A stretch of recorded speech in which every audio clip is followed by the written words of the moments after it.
Hey guys, and welcome back to EQ Planes. I'm Quinton Iverson, and recently I received my private pilot's license.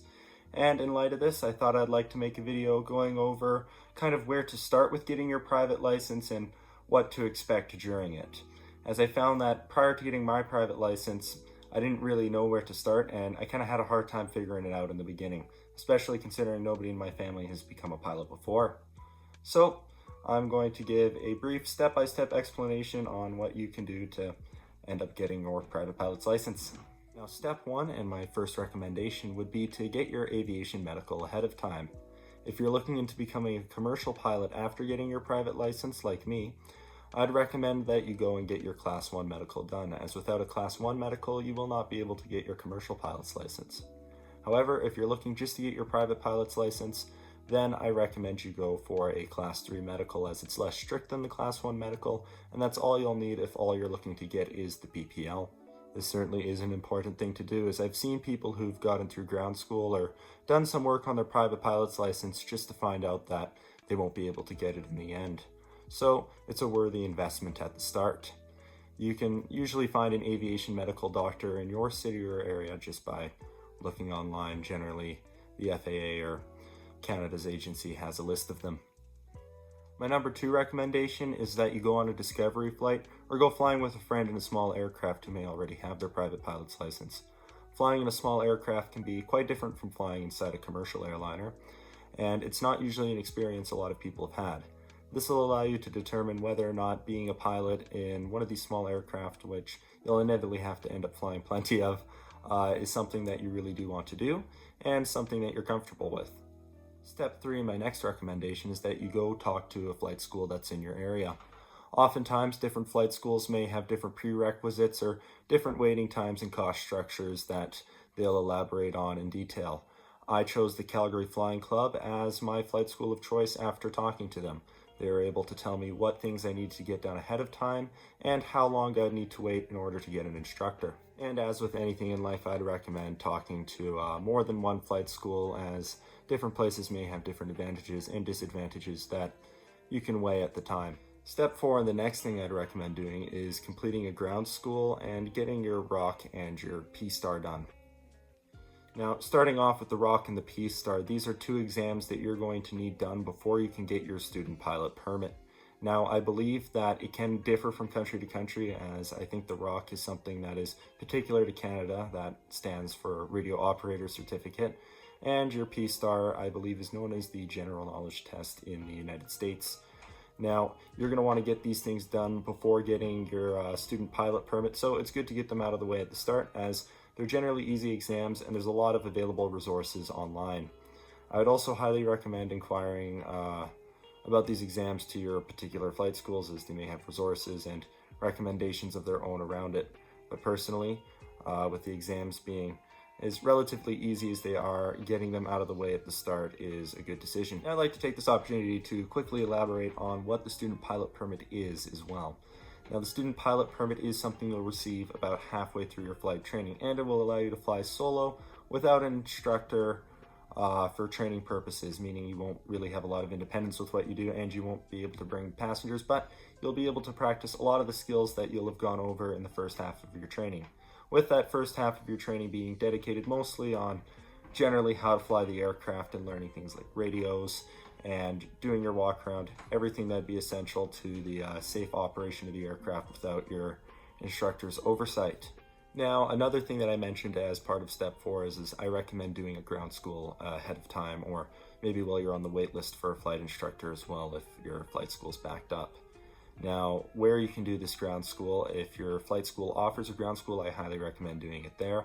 However, if it does not, there are plenty of online options available. This is also a requirement, as you do need a certain amount of hours of ground school in order to receive your private pilot's license. So may as well get it done at the start and get a taste for maybe some of the things that are part of aviation that may not be quite as fun as flying, like basic navigation work. And a lot of the things that you go over in ground school, you'll also once again go over in your flight training. So it's not to worry if maybe you don't understand a couple aspects during the ground school, as you'll likely get that ironed out during your flight training process. Now for step 5, when you do finally get your instructor from your flight school and you've been prepared ahead of time, this is where it's going to largely take its own direction in flight training, as different schools have different policies and different instructors, different ways of teaching, and different people with different ability levels.